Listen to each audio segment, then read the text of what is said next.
Hi everybody, another sneak preview of Tuesday's Zoom meeting, just regarding on what we're going to be doing just to show you a little bit about what's going to happen. So it is only an introduction, so you're not going to learn how to trade, but we are going to give you some samples of how to do this. So first of all, we're going to go through a bit of explanation of what cryptocurrency is.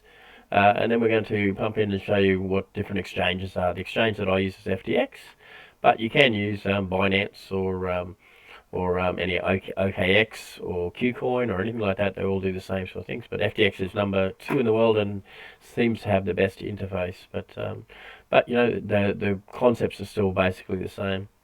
You see all these messes of lines that you'll see all here. They're all basically average or things. These are all indicators and keys we use to predict when things are going to happen.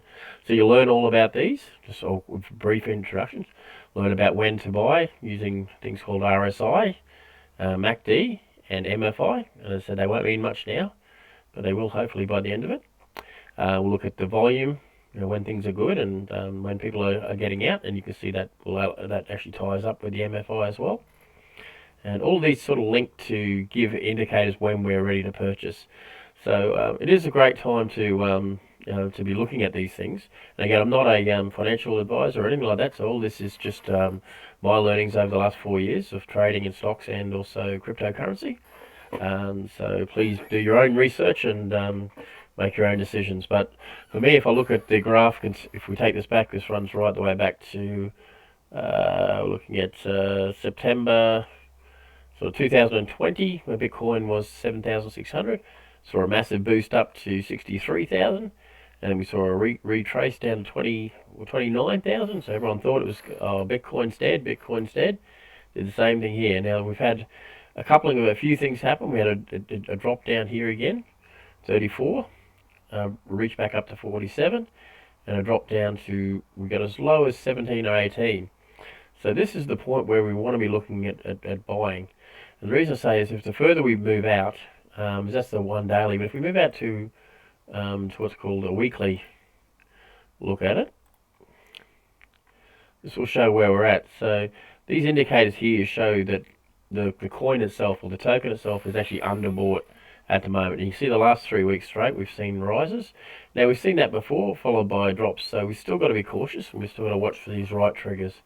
And we are looking for things like lines crossing. But I will go into, so particularly this red and the green, and this yellow and the red here.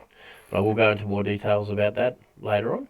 So that's pretty much what we're looking at. But if you had jumped into Bitcoin, only 1, 2, 3, 4, 5, 6 weeks ago, it was around about the 17, 18,000. 5,000 up in that period of time already. So some great growth is happening. And then if we break it down to the one dailies at the moment, you can see that there's a steady incline all the way growing up to here, and you see there's a typical sort of a peak and then a retrace, a peak, a retrace, and that's just the way markets are always run. Same when it's going down, exactly the same. You always get that drop, retrace, but I'll also show you how to make money on a market that's going down as well as a market that's going up. So again, we've seen some key indicators here, that red moving across, that yellow moving across. This is a really critical moment in BTC, is whether it can hold above these lines and start pushing up further, or if it does drop, we might see it actually come back down again to that 20 mark around here, which is fine if that's what it does. It's no problems at all, because don't forget, it's all on paper, unless you're borrowing against the money, which if you're just learning how to do this, I wouldn't be advising you to be borrowing money. So I hope you get something out of this on Monday. It is designed for informational purposes only and not for financial advice. And please enjoy it, and God bless.